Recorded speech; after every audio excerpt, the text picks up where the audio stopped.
It's such an important reminder of this time in history, which we mustn't let happen again. But you write here that you wouldn't think that you would have lived to see history repeating itself. What exactly do you mean by that? Well, I came here when I was a 14-year-old in 1954.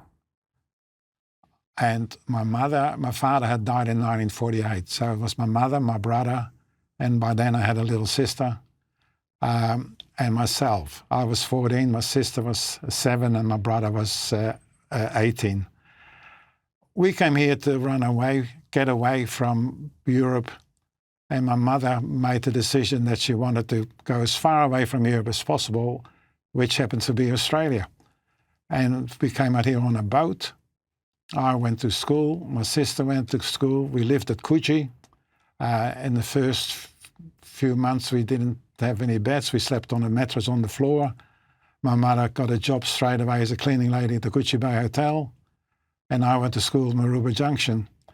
We would never think in those days that anti-Semitism would become like it is today in Australia.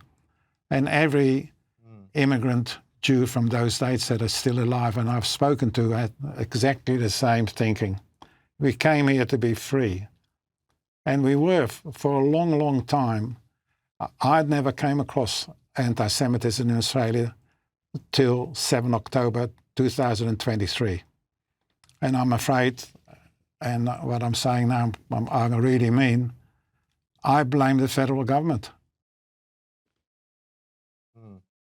Is that when you started to notice this rise of anti-Semitism, this recent rise of anti-Semitism in Australia? Was it that October 7 attack, or were you sort of feeling it a little bit more before then? No, never before that. I can honestly say never. But the whole atmosphere changed after October 7, and the way and I'm not blaming the police, but the way the police allowed these people to say "guess the Jews" or whatever they reckon it was, and other things, should never have happened. The Minister of Police should have warned the police to be on the lookout for things like that, and arrested people. They never arrested anybody, so everybody else joined in. And we've seen some horrific acts of anti-Semitism, from fire bombings of synagogues and, of course, now tragically, Australia's worst terror attack in history, which claimed the lives of 15 people. Do you think people are forgetting the horrors of what the Nazis did back in World War II for this rise in anti-Semitism to start up again? Oh, absolutely. I over the last few years, since I published the book in 2017, I've spoken all over the world, and also many, many schools in Australia, both private and public schools. And I've spoken to Christian people in Christian groups of people. And yes, most in the questions that I ask, I always have a Q&A. A lot of people had no idea what the Holocaust was all about. And I understand that.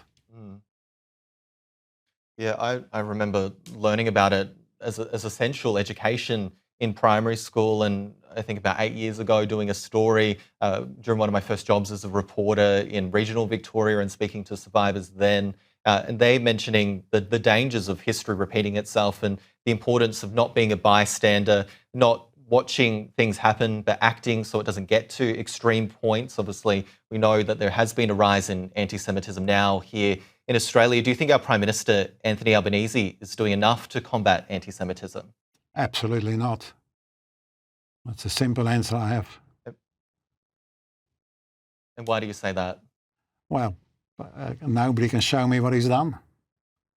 People are still not being arrested. People should go to jail. Globalized intifada. Words lead to death. It starts with words and it finishes in death. And I've written a story about this which actually shows a photograph depicting that. And nothing is being done about it. It's all talk. There should be a royal commission.